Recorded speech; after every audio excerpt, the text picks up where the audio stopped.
Hello, Flight Sim community. This is Beetle Beast, and we are on the last leg of our journey. We're ending it kind of the way we started. Cessna 172, classic design, 530, 430 combo, down here in Key West, runway 7 for departure. I have not flown this airplane in quite a while. Like I said, this is kind of the way it all started, so that's what we're going to use when we end it. This is the last one. Should be about a 20-minute ride over to Key West. Brakes are off. Power's coming in. We'll see how the old school flies.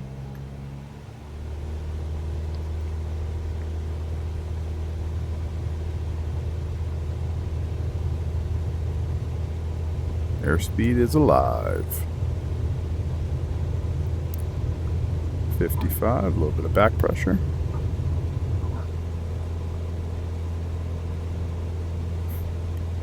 There's no gear to put up. No cowl flaps to open. This is as simple as it gets minus a cup. Cloudy day down here in Key West. Down here in the Florida Keys. A cloudy November day.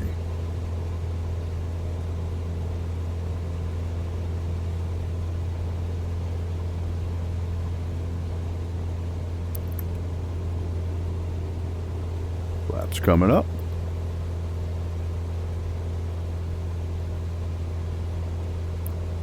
A little set of clouds right there, and that little line looks kind of ominous.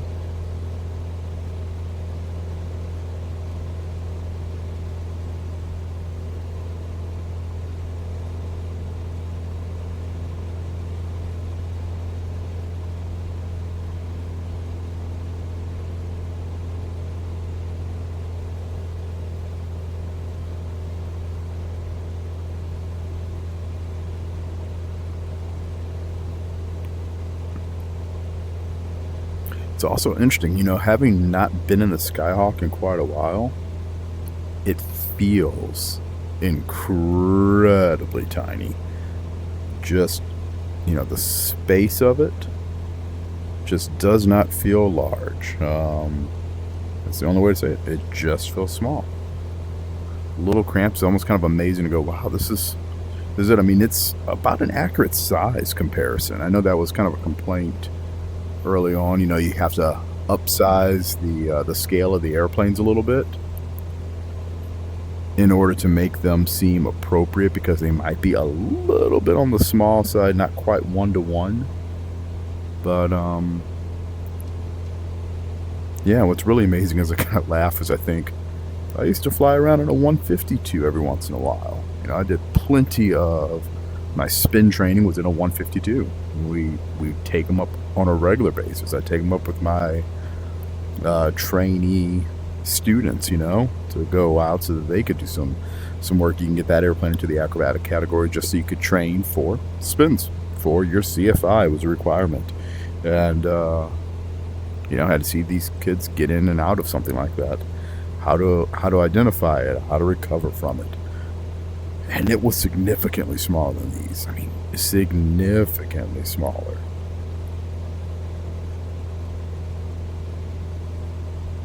I think we'll stop it at 2,500. Seems like a fair enough location to stop the climb. We'll be intercepting the course here in just a minute. Sure, we can move our OBS over there around to a slightly different setting that will match up better with where the actual course is. We'll get to that here in a minute, I guess. So if I can bring that back over. Direct track is 262. There we go. Right about there.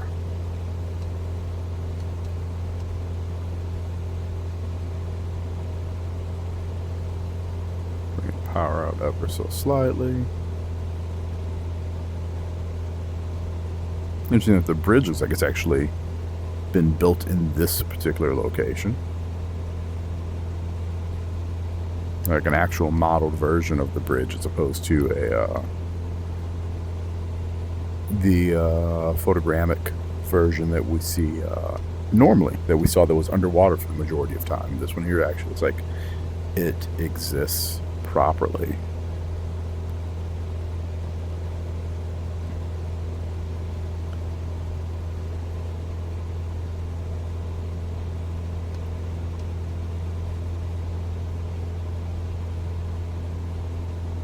It seems to have a little bit of a right rolling tendency.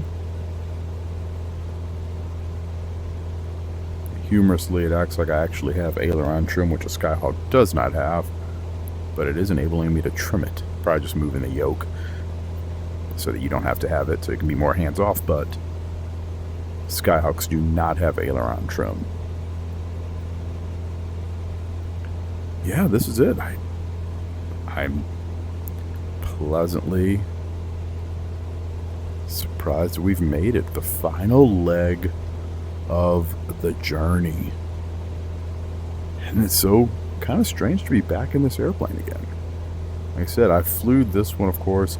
The reason that I enjoyed the classic Skyhawk as opposed to the G1000 is because I have a lot of real-world flight time in this airplane. A little bit high, I think, in the seat. It's probably a little closer. A lot of time in this airplane. You know, I've flown all of my instruction hours are in Skyhawks, with the exception of a little bit of time in 172 RGs, which is a Cutlass. But the majority of time was in 172Rs, which is an awful lot like what this is based off of, minus the instrumentation for the GPS. And but everything else looks identical. The color, the screws, etc. So it's just a whole bunch of nostalgia. Because, I mean, when I was instructing, when I was working as a mechanic, when I was maintaining these airplanes, this was what I was working with. This is what I was maintaining. This is the plane. So if you ever try to find something that can take you right back, this recreates the moment. Now, you saw me earlier trying to mess around with these lights a little bit, the glare shield lights. And they didn't seem like they really wanted to work. It makes me wonder if they're hooked onto one of the switches down here where they probably shouldn't be, because those should work independently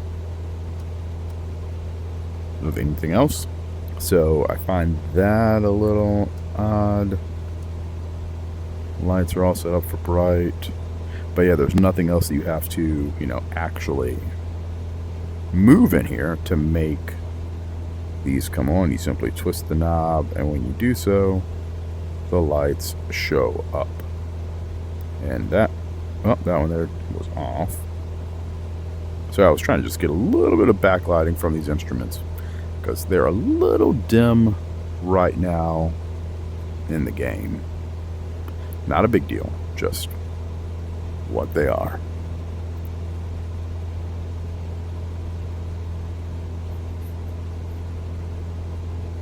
Here we are, end of November, South Florida, zipping across the Keys. Last leg of the journey to the southernmost point in the U.S. I mean, technically speaking, we didn't really reach the easternmost point. If I wanted to go from the westernmost point to the easternmost point, we would have just stayed up to the north, I guess, for the entirety of that trip. So we're not obviously in the easternmost part. I think that might be in, I think it's in Maine. But we've gone from as far to the northeast as we could and as far to the southwest as we could. We most definitely hit the furthest, southeast as we could. And we know that we hit the furthest southeast point because we landed somewhere right around over here. As far south and east as you can go. This is officially as far south as you can go in the U.S. So this will be, like I said, the end of this particular journey. You can tell that our this airplane here is still kind of broken. The clock says we have 21.2 volts, which tells me that we've got a really bad alternator. That is a 28 volt electrical system, so should have 24 volts in the battery, 28 volts for the alternator going. Alternator shows that we have an even split, so we're not draining right now. We're not draining from the battery. We don't have an amp draw that's below our standard, so that means this should be showing 28 up there. Let's move through it a little bit. It's been a minute. Our clock, I assume it still works. Yep, that works. That should reset. Oh, it should have reset. I guess just hit the button again for reset. 67 degrees Fahrenheit outside. 20 C. 21.2 volts. Like I said, that part's not correct. Fuel's burning out of both tanks. Got oil temperature and oil pressure, both good. And vacuum is within the acceptable range for the airplane. It's right where it should be. Something awesome and simple about an airplane that's like this, that's awesome and simple. You know, there's just not a lot to them. 24 miles to go, 13 minutes, and counting down quickly. And we're showing 110 knots, which is about identical to what we used to always see in our Skyhawks when they were brand new. So I had the benefit. The school got these airplanes in 1999. Got a whole fleet of 16 of them. And of that fleet of 16, at the time when you would fly them, when they were brand new, when I started flying them in 2001, so they were only a couple years old, but they didn't have much time on them, you could indicate about 115 to 118. I mean, right now we're showing about 114 knots, relatively level flight. That's not shabby. It's not bad at all.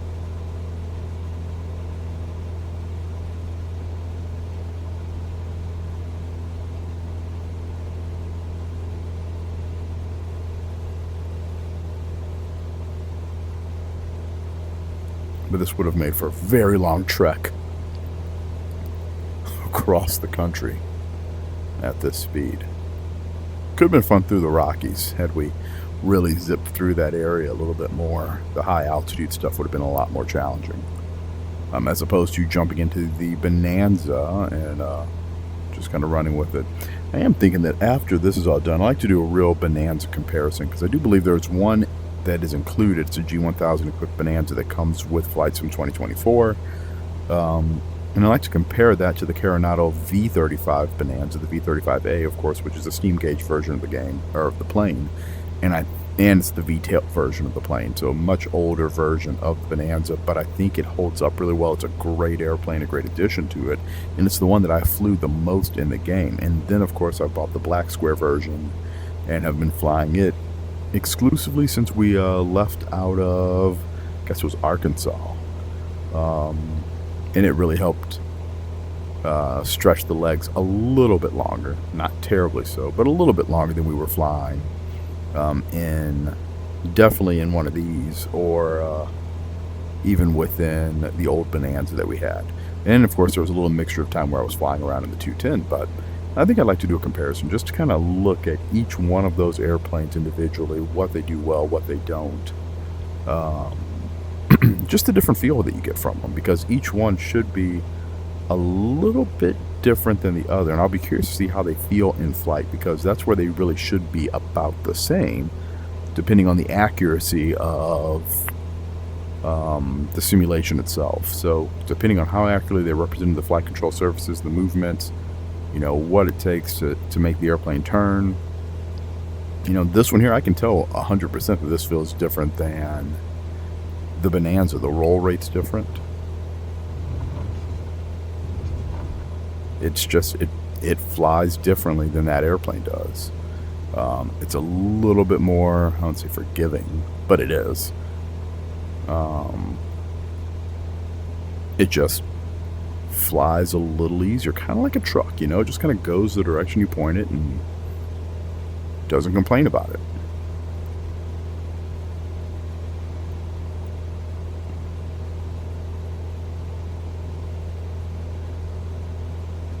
Which kind of in and of itself a nice thing. It's the reason that the Skyhawk's been like the most popular training aircraft in the world. It's because they are incredibly forgiving, they're easy to learn on, they're easy to maintain, they're easy to figure out the systems of. They've produced tons of them, and for good reason. Sadly, I know that the Bonanza was just announced to be going out of production. I think I heard it last week. Both the Bonanza and the Baron are Beechcraft is stopping production of both of those aircraft, essentially meaning Beechcraft is getting out of the piston market. The smallest aircraft that they'll be producing at that point is going to be a King Air, and it's kind of sad in a way. The airplanes are old, and the truth is they're just not competing with, say, Cirrus. And we start looking at the price point that you pay for a Baron, it's astronomical, and a Bonanza is not much better.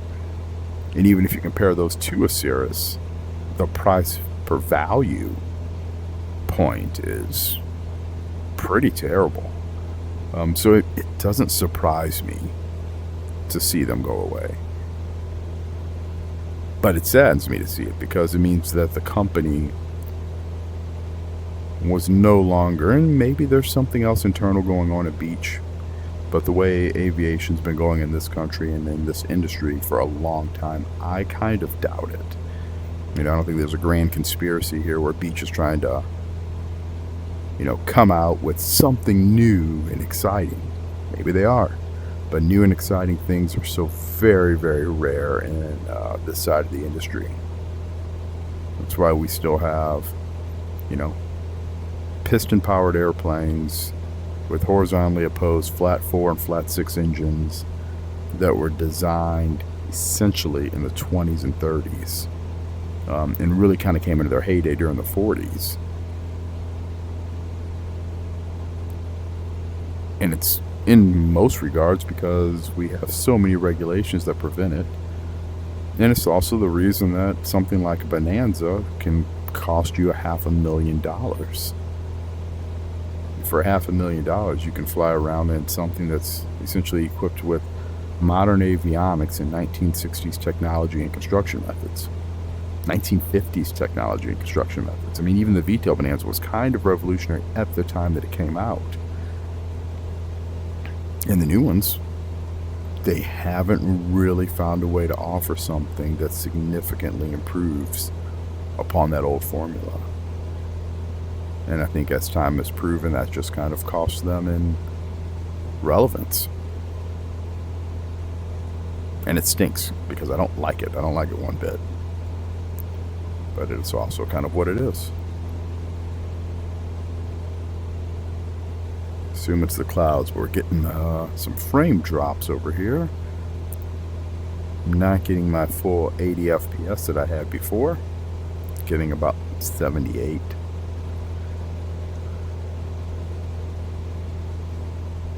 Now 72, just kind of depends.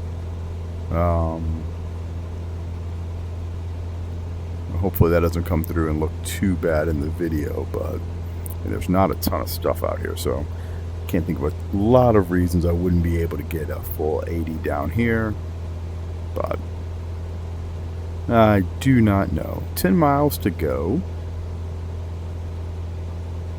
Okay, now we're down to 60.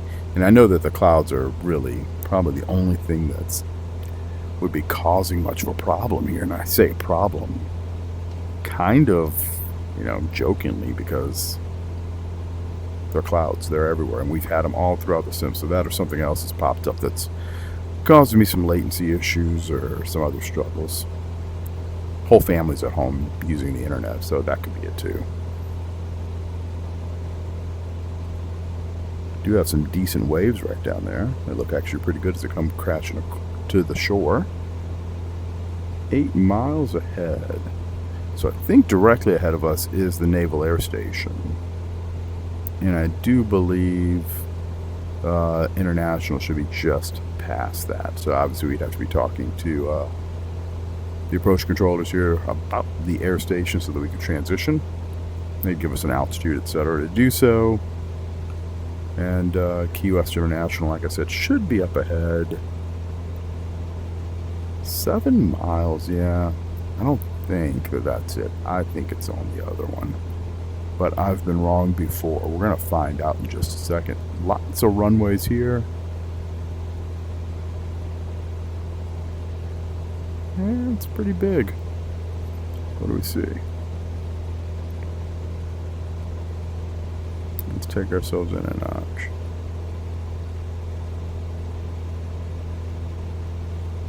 I guess we can't go in there. Let's go in here.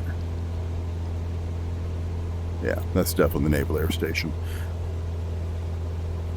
And up there on the other side, I think I see where it's at, is Key West. As far as we're gonna go.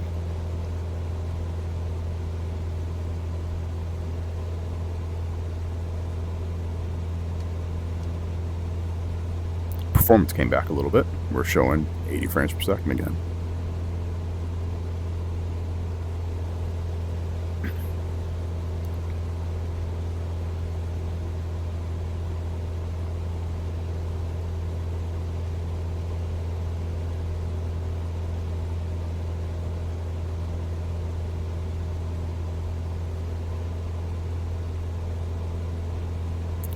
Knowing that, I think we'll start. I'm going to drive a little bit past the airport.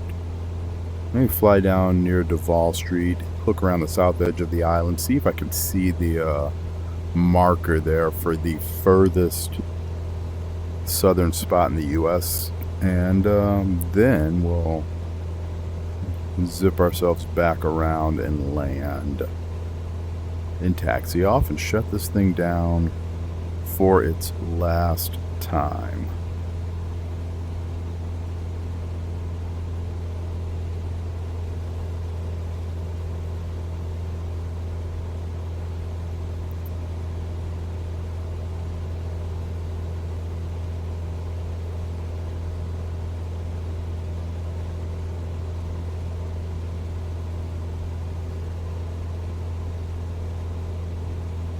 Alright, let's go on down to about 1,000 feet.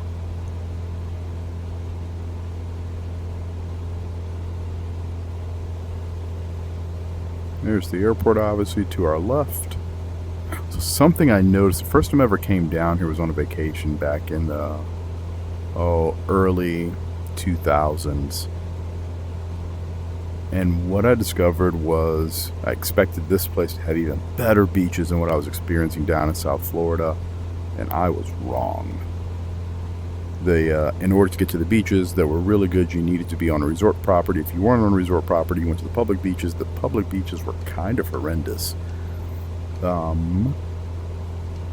kind of as a result of that, we didn't do a whole lot of beaching while we were down here. We kind of took a look at everything, hung out for a little while, and then wandered back away to southern Florida. And the area around Miami Beach, South Beach, all of those, much better water. Do love the where the waves are coming in and they're being affected by the land that's around them. That looks fantastic. Probably done with the ripples.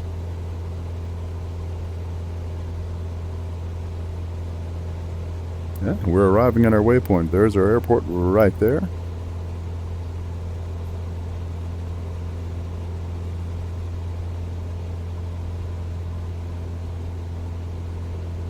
Heck, we should have just done this in a seaplane. We could have landed her right there at the southernmost point, taxied up, jumped out, and been here.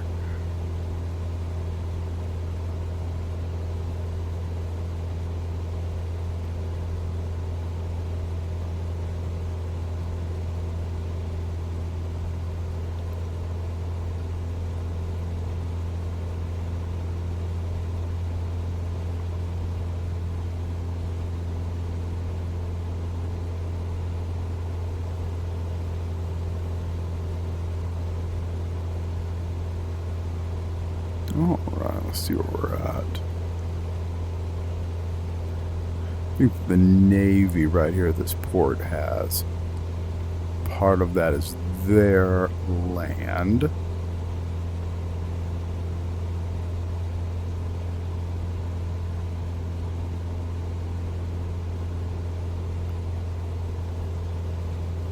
See, I know the beach that has access is right here also as well. It's right there off of where the Navy's little port is at. We kind of took some time to get into that state park when we were here. Let's zip around down here on the southern edge.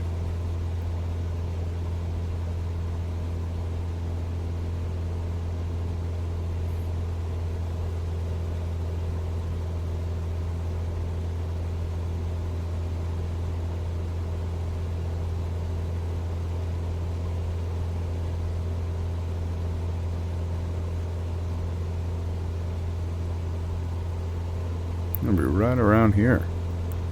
And one of my favorite fishing times is actually right down this area too. But right there should be about where that most southern point statue is. I think I was fishing off that pier right there.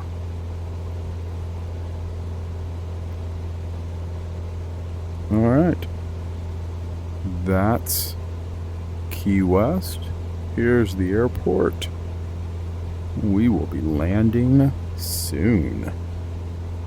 So for everybody that has spent time watching my silly videos down here, thank you. Really appreciate it. For those of you who've tuned in for some of the less silly, more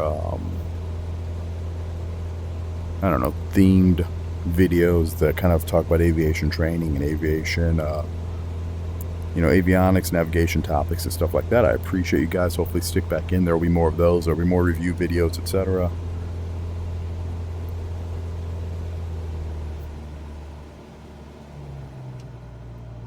Power's coming back. Go about 1500 RPM. Trim a little bit. Underneath 110 knots. First notch flaps are coming in.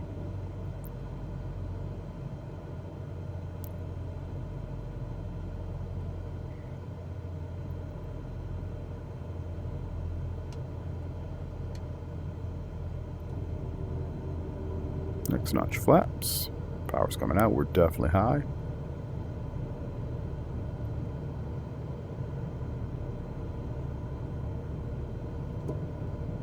Last notch of flaps. On final. Speed's good. Have to add a little bit of power in.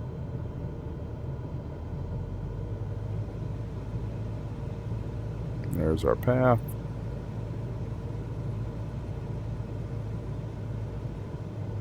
Got a little slow there. Not the best landing. Definitely was having better landings than the Bonanza, but that's okay. We're here. We're done. And now we will just cruise on down. Meh, we won't. We're just going to cruise up and make a left-hand turn eventually. But like I said, everybody, thank you guys for watching. I appreciate all the support. And welcome to Key West, Florida, the end of our journey.